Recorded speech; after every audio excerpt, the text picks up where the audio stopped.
Hey guys, what's going on? I got another movie time with you. This is number 15, and this one's going to be one of my favorite ones to talk about because I have figures. I can do a little puppet show. So let's get into it. Let's not waste time. You might know what it is. My video game's right there. It is Aliens vs. Predator. And why would you guys want to watch this? Because it is friggin' awesome. It's one of my guilty pleasures. I do love this movie. I don't have this on Blu-ray. Um, I can't find it on Blu-ray, surprisingly enough. I do have Requiem on Blu-ray, but here we go. We're talking about the first one, AVP. Very cool. This was an idea that popped up in Predator 2 when Danny Glover was in the Predator ship and he saw the alien skull hanging up on the wall, and everyone freaked out because they just confirmed that the the hunters had contact with the xenomorphs at one point. Now, this movie explains how they have a relationship, and it works really well. I did like the premise of this. Now, this is set in the Arctic.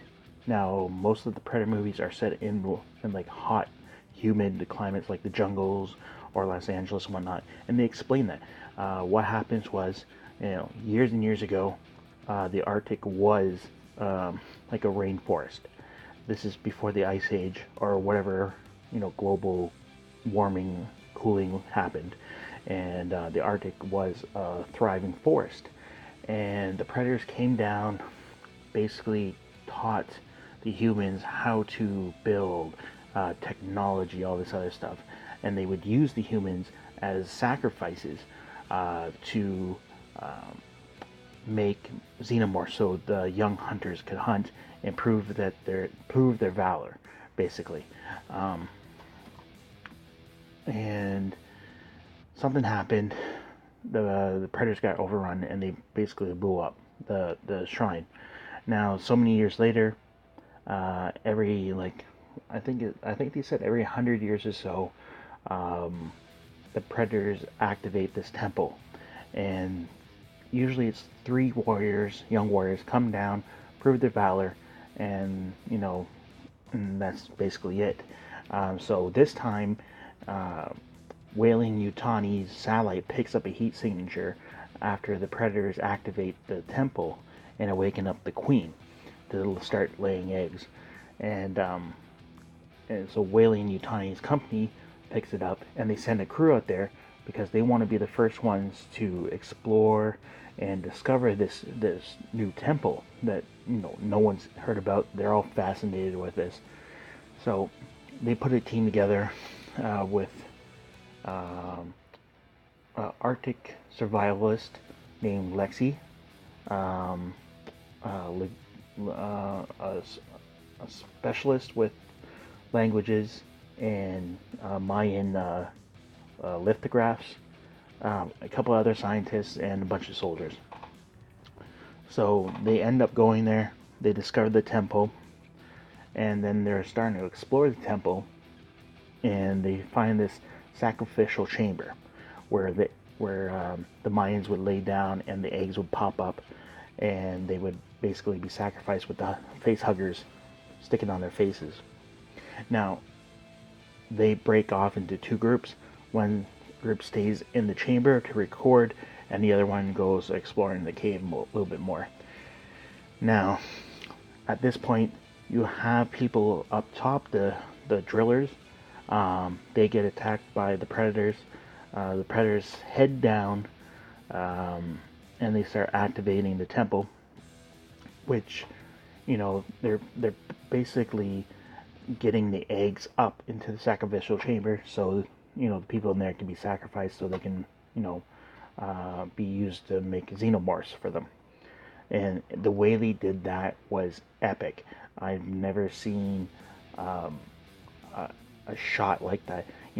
The eggs come up, they open up, and the face huggers pop out, but they do it in this slow motion, like this crisscross, like they pop out and they go, and they're like crisscrossing each other, and they attach their faces, and it's a beautiful slow mo. I would just love to say that it's a beautiful slow mo.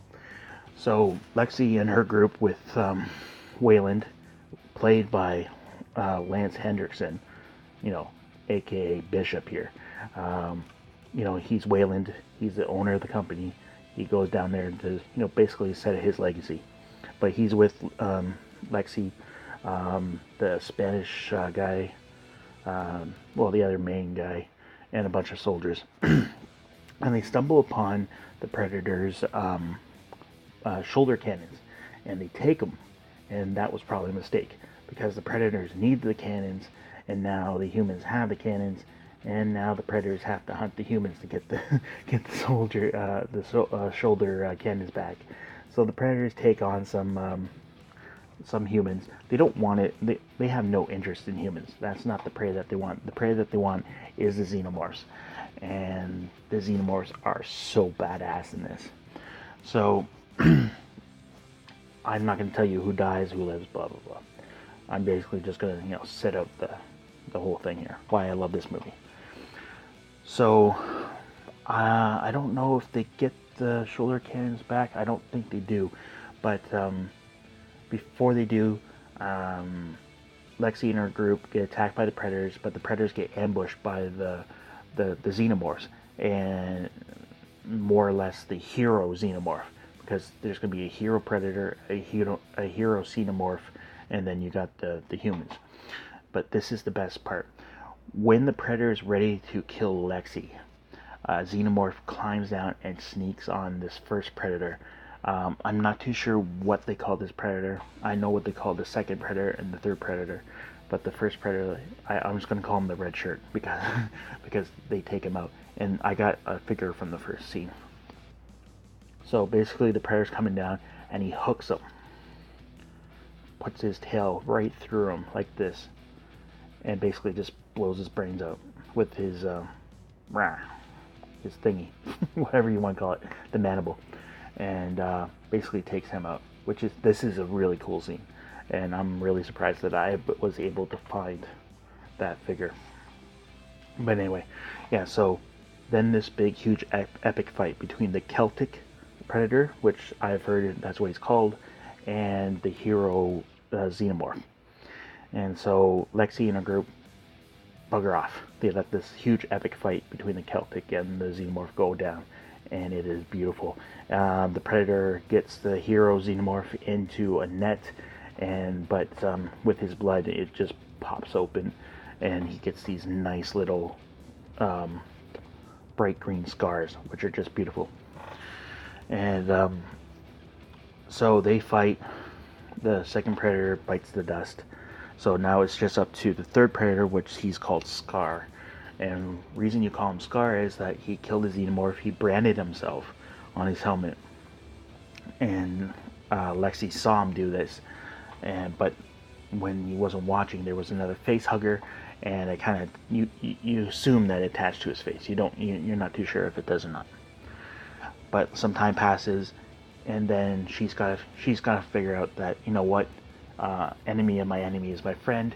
She gives him the shoulder cannon. They kind of team up to fight all these Xenomorphs now, because there's like tons of them. And that's when the true shit hits the fan. There's a big epic scene between the alien queen and the Predator and Lexi, which is awesome. It's just like, funny enough, here's the alien queen and her little minions. I got little minions. They're like breaking her chains off, and she kind of gets free. And the alien queen's chasing Lexi and the Predator. So they get outside, and another great action scene. You know, Lexi's running away from the Predator. Running away from the alien, and the friggin' Predator comes out of nowhere. He kind of does this spin move, and he just like sticks her. Sticks her with this chain, and Lexi pushes this huge water thing into the ocean, and it brings the alien queen down into the depths, but not before the alien queen sticks the Predator with her tail, and he's basically laying dead. But I will not spoil the last little bit. I know I spoiled a lot in this, but I didn't tell you like a lot of details. There's so much more movie in this than what I've told you. It's definitely worth a check out, just for the aliens and a predator fights. It's just so epic, and I'm going to use that word a lot, epic. But anyway, guys, that's my movie time for today. It went a lot longer than I thought it was going to be. It's just one of those movies that is just like awesome. But anyway, let me know if you've seen this movie. Throw me a comment. Again, throw me a like, and if you have not yet subscribed, please do, because I always love you guys. And I'm almost at 100, so I'm almost at that milestone, which will be very, very cool. So again, leave me a comment, throw me a like. If you have not yet subscribed, please do, and I will talk to you guys later.